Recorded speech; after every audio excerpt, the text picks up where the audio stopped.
Halo guys, bareng lagi dengan kami dalam channel Isfa TV.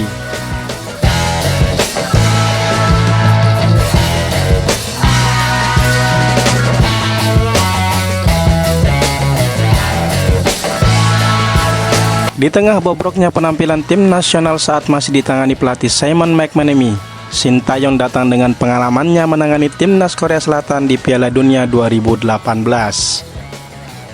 Kedatangan Sintayong pun terbukti memberikan dampak yang sangat positif.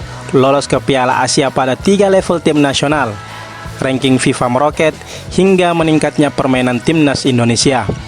Menjadi segelintir prestasi yang sukses ia ciptakan. Selain itu, belusukan yang dilakukan Sintayong melihat setiap pertandingan tim-tim Liga Indonesia juga sukses mengorbitkan nama-nama baru di skuad timnas Indonesia. Bahkan, tidak sedikit pemain yang masih berusia 20 tahun ke bawah, kemudian ia jadikan sebagai tumpuan di skuad timnas Indonesia senior. Berikut adalah 5 pemain muda timnas Indonesia senior hasil belusukan Sintayong. Yang pertama, Ramadan Sananta. Ramadan Sananta menjadi pemain hasil belusukan Sintayong yang pertama. Pemain kelahiran Daik 27 November 2002 itu pertama kali dipercaya oleh Sintayong pada September 2022 lalu di laga menghadapi Curaçao. Sejak saat itu namanya semakin bersinar di kancah persepak bolaan tanah air.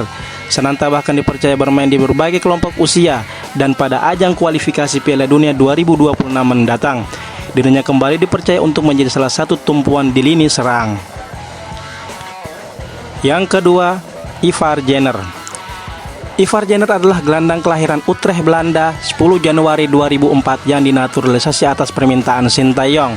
Pemain klub FC Utrecht ini sejatinya diproyeksikan untuk ajang Piala Dunia Under-20 di Indonesia. Naas, ajang tersebut harus batal. Kendati demikian, sejak debut di laga menghadapi Palestina, Ivar Jenner menjadi salah satu pemain yang tetap diandalkan Sintayong. Visi permainan dan umpan-umpan terukur menjadi kelebihannya yang tidak dimiliki pemain lokal. Sayangnya, Ivar Jenner terpaksa absen di kualifikasi Piala Dunia 2026 karena cedera.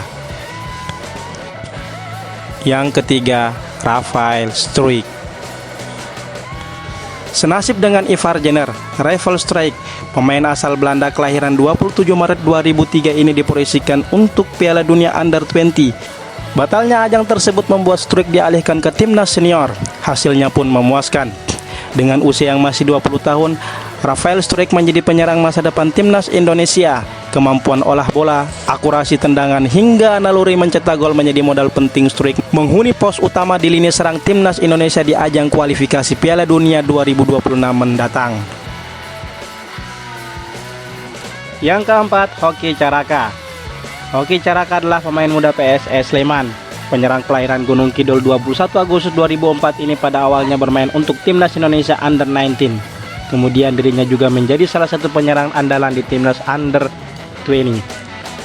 Sempat jadi dipanggil di beberapa agenda, nama Hoki Caraka secara mengejutkan dipanggil Sintayong di laga putaran pertama kualifikasi Piala Dunia 2026 melawan Brunei Darussalam. Di 2 kali kesempatan itu, Hoki sukses mencetak 2 gol.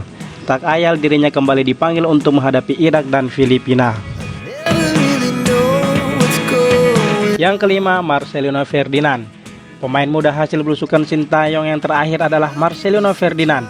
Pemain KMSK Denze ini sudah mendapat kepercayaan debut di timnas senior sejak usianya baru 17 tahun 4 bulan dan 8 hari.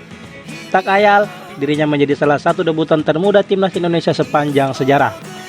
Sejak debutnya itu, Marcelino menjadi salah satu pemain yang sangat diandalkan. Di usianya yang kini bahkan masih 19 tahun, Marcelino telah menjadi tumpuan lini tengah Sintayong, menyingkirkan nama-nama lain yang jauh lebih senior. Sayangnya, di ajang kualifikasi Piala Dunia 2026 dirinya harus absen akibat cedera.